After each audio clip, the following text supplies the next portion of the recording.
Okay, this is kind of an exchange.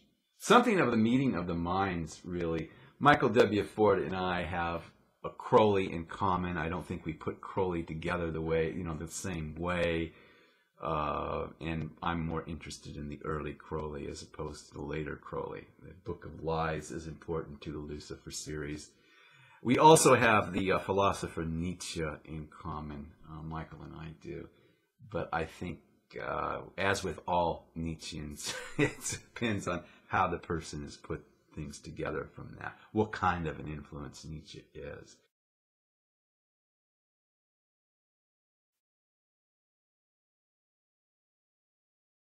Okay, now where I'm at with Michael W. Ford is he has a process going on in his life that he would share with other people that I would term individuation. Okay, it's a Jungian term, but it doesn't necessarily have to be along a strictly Jungian model. But I think that if I'm hearing him right and I'm relating it to my own inner experience, that the daemon is essential, it's central, it's what Michael's about, okay? The daemon becomes very important over time, but it isn't the end-all. It's a link to your unconscious. It is got no existence outside your own existence whatsoever. It does not a supernatural exterior creature. It's tinged with your shadow, with the things you forbid yourself, because the things you forbid yourself are the things you've locked away back there in that unconscious. And so the daemon is going to manifest that, hopefully creatively.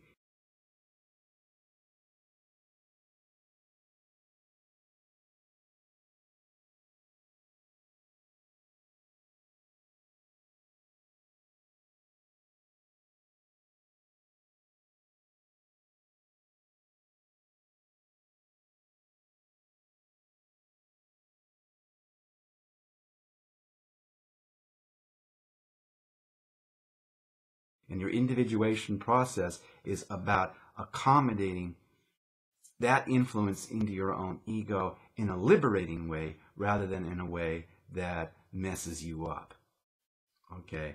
I think Michael W. Ford experiments with this along not only psychological lines but psychic lines. And it's very familiar to me and has been a part of my life since I was 21 years of age.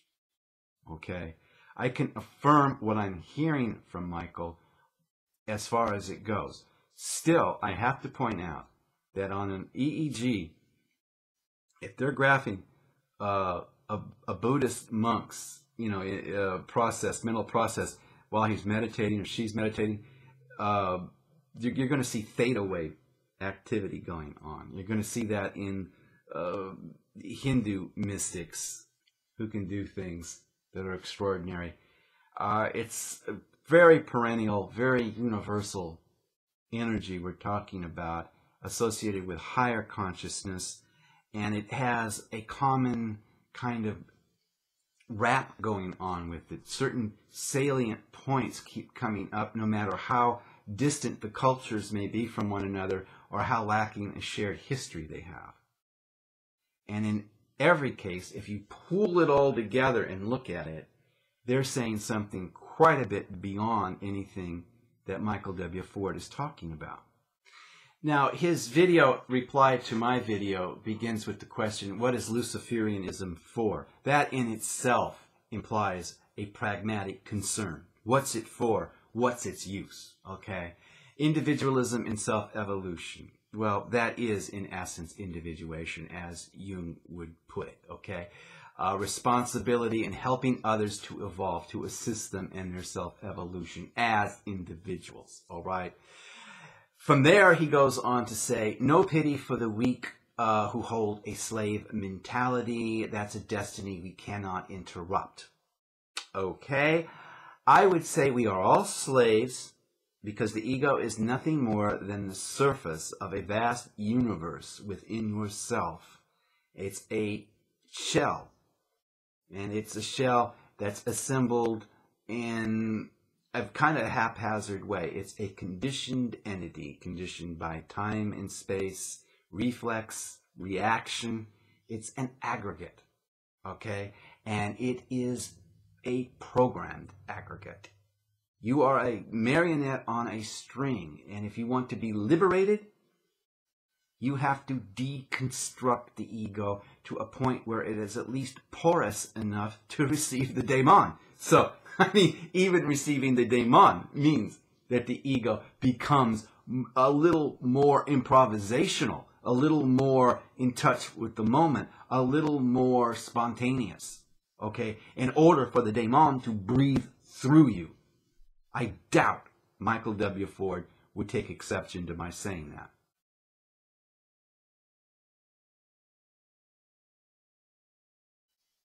Michael gets back even more strongly to this thing about being a predator and how you've got to be a predator. You know, you're either the predator or you're the prey.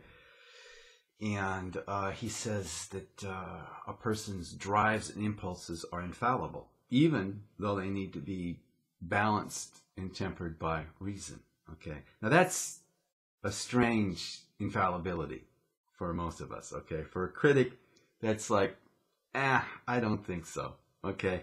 How infallible is anything when it has to be checked for this? And the only reason being that, well, if you don't check those drives and impulses, you could end up in jail. And what kind of drives and impulses are we talking about? All right? So I just have to stick with what I've already said about that. Finally, there's the slave mentality, and I will be doing a Lucifer formatted video about voodoo, because that's a religion and a psychic process of thinking that came out of slavery.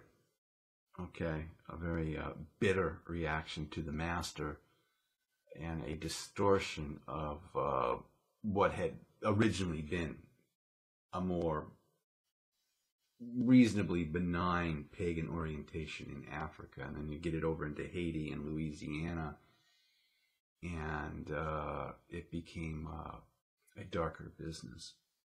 And voodoo has been something on my mind for 6 months. I have an informal group, and we've been dealing with, well, it's been very heavy. And it actually has a lot to do with why I made the first video about Michael's video in the first place, because I have people sympathetic to his thinking. And that's its own story.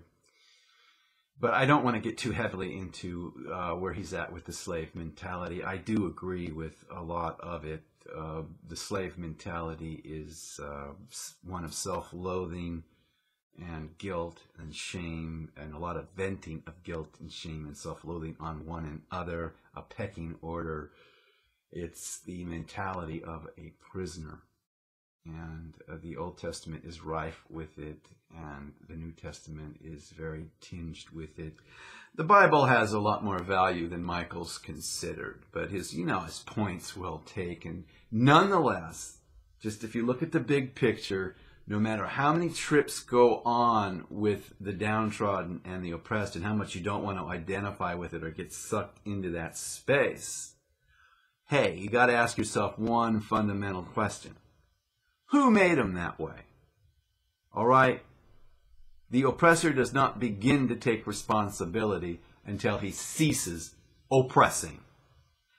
I see occult value in some of the books of the Bible, and we'll go into that more deeply. At some point, it has to be talked about, has to be made clear to people what that's all about. And of course, we're all slaves. To be self-honest about it, as we're slaves, what are we going to do about it? And to take our cue from Kabbalah and the hidden meaning of some of the books of the Bible is very, very instructive, far more instructive than the track that Michael takes, which I disagree with fundamentally, and that is his identification with the oppressor. He has a romanticism about the oppressor.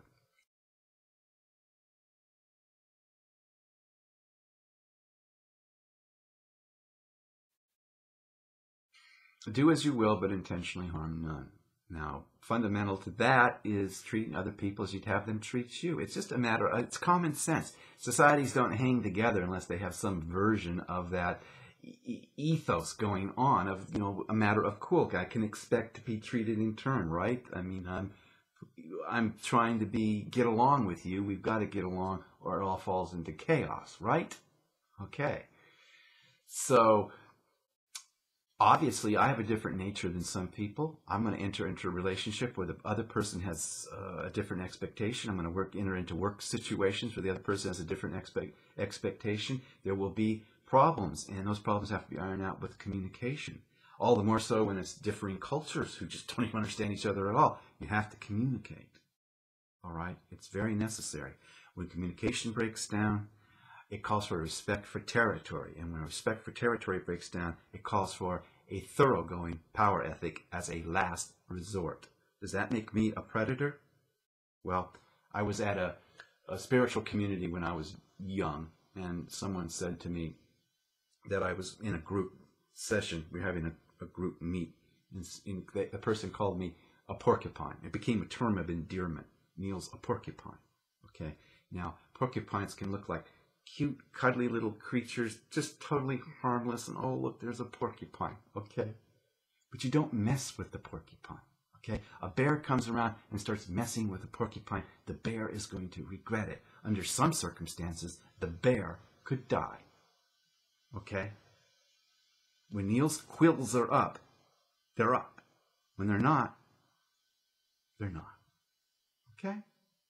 That doesn't make me a predator. It's a big, wide, wonderful ecosystem out there, and it's not just about being a predator. Of course, a porcupine can't take on a man with a shotgun, but that's when my fox nature comes out. You got to catch the fox before you can shoot the fox. And don't be surprised if the fox doesn't circle back and raid your hen coop, just to let you know he's thinking about you.